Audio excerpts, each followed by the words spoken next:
리뉴 서울안과 김명준입니다. 서울아산병원 안과 과장님이신 성경림 교수님을 모셨습니다. 제목을 녹내장을 파헤쳐보자라고 정해주셨어요. 녹내장 환자들이 궁금해하시는 점들 그런 거 위주로 조금 준비를 해봤습니다. 녹내장이 뭐야 이거에 대한 거를 조금 말씀을 드리면 시신경이 서서히 약해지고 많이 약해지면 죽는 거죠. 나빠진 거는 대부분 좋아지지 않습니다. 이 시신경은 이 눈 뒤에 붙어있는 이렇게 노랗게 생긴 이 구조물입니다. 그래서 녹내장은 시신경의 앞부분에서 생깁니다. 증상은 이제 시야가 줄어드는 거거든요. 시야라는 건 보이는 범위를 말하는 거잖아요. 근데 이게 초기에 생겼다 그러면 바깥부터 안 보이거든요. 바깥에서 조금 안 보이는 거를 거의 못 느끼세요. 그래서 아주 많이 진행하면 중심만 보이고 바깥에는 안 보이게 이렇게 되는 거죠.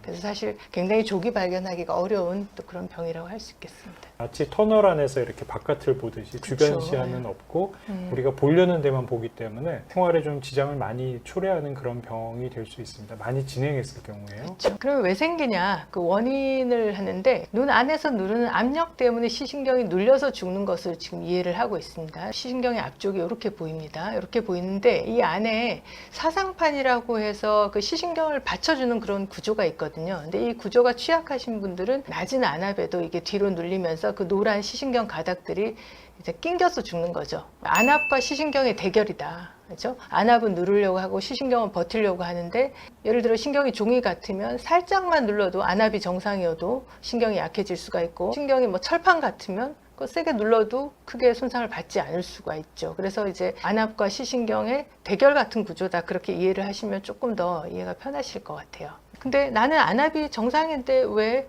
이런 질문들 많이 하시는데 예를 한번 들어볼게요.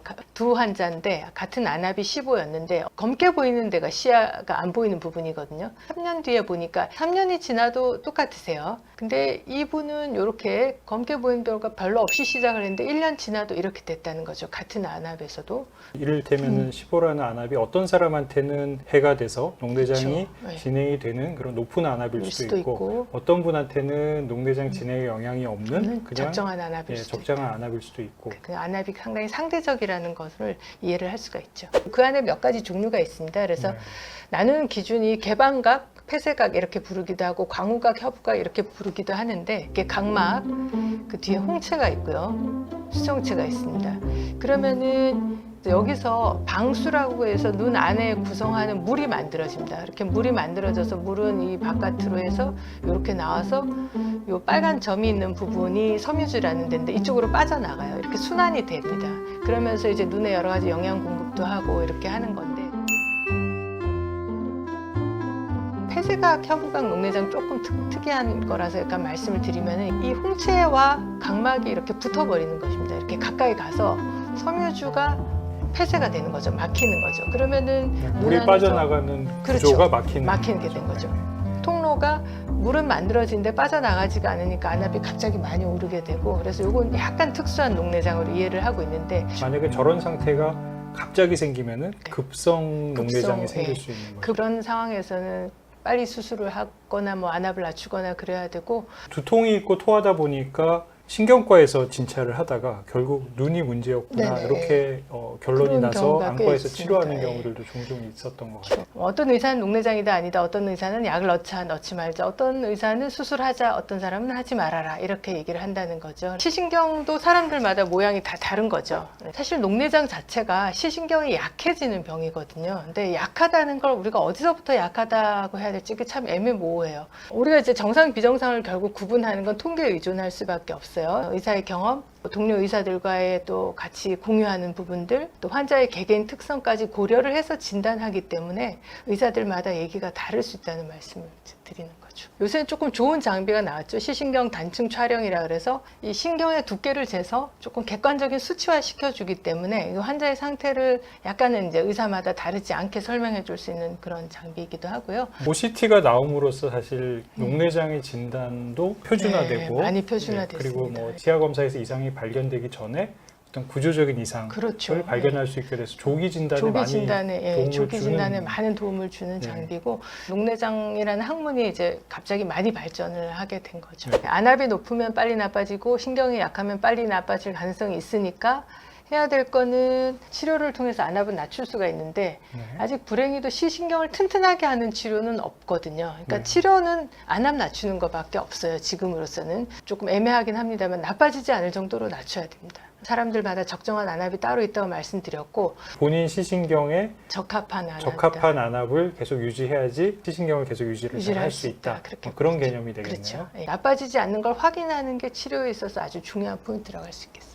자, 안압 조절하는 거는 간단하게 안약입니다. 안압 하강제 안약인데 안압 하강제를 써도 잘 안 되거나 또 하강제에 또 부작용이 생기고 그러면 이제 다른 치료를 고려해야 되는데 이건 이제 SLT라 그래서 레이저 치료고요. 이거는 모든 환자들한테 다 효과가 있지는 않고 또 효과가 그렇게 아주 세지는 않지만 한번 해볼 수 있는 방법이고 약이 안 듣고 빨리 나빠지고 정말 실명의 우려도 있고 그러면 이제 수술을 해야 되는 그런 상황으로 가게 됩니다. 그래서 수술의 원리는 안구 내에 있는 방수 물을 안구 밖으로 빠져나가게 하는 통로를 만들어주는 거죠. 적당하게 지속적으로 빠져나가야 됩니다. 이렇게 해서 신경이 안 약해지도록 그렇게 하는 거죠.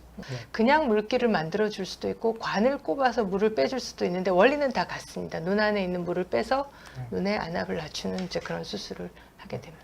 모든 녹내장 수술들은 물길 나오는 길이 막힐 수 있습니다. 그래서 처음에 괜찮다가 안압이 오르면 그 뚫어주고 재수술도 해야 되고 그래서 수술하고 나서 계속 신경 써야 되는 그런 수술이긴 합니다. 치료 말고 더 할 게 없어요. 나 약은 열심히 넣고 있는데 또 뭘 해야 되냐 이런 질문을 하시는데 일반적으로 몸에 좋은 거는 굳이 안 할 필요가 없다고 생각합니다. 근력 운동, 수영 이런 게 정말 안압을 많이 올린다 그러면은 이거 하시는 분들, 수영 선수 다 녹내장이 심할 텐데 그렇지는 않거든요. 그래서 저는 이런 거를 굳이 그렇게 안 할 필요는 없다고 생각하는 편이고 잠을 옆으로 자면은 그 밑에 내려가는 쪽에 안압이 오르지 않냐 이런 얘기도 하시는데 중요한 거는 푹 자는 게 중요하다. 내가 요로 자면 안압이 오르지, 요로 자면 안압이 오르지 이런 생각하면 밤새 뒤척거리게 될 것 같아요. 그 다음에 커피하고 와인도 많이 물어보시는데 커피가 뭐 안압이 오른다 이런 논문도 있지만 안압이 떨어진다, 탈수가 되면서 이런 논문도 있고 그래서 와인도 항산화 성분이 치료에 도움이 되었다 이런 연구도 있습니다. 그래서 네. 이건 즐길 정도로 하시면 될 것 같아요. 결론을 말씀드리면은 조기 발견이 답이다. 조기 발견하려면 이제 병원에 가셔서 검진 받고 그러셔야 되겠죠. 안 나빠지게 하는 게 좋다. 천천히 나빠지게 하는 게 최선이다. 저는 스트레스가 제일 안 좋다고 생각해서 녹내장이 있지만 내가 관리를 잘해서 긍정적으로 이겨내자 이런 말씀 드리고 싶고 녹내장은 길게 가야 되는 병이기 때문에 안과 전문의 선생님하고 지속적으로 상담하고 이렇게 관계를 잘 맺으셔서 같이 가지고 가는 병이다라는 거를 이해하시면서 치료를 열심히 받으시면은 그렇게 무서운 병이 아닐 수도 있다 그런 말씀을 사실 드리고 싶었어요.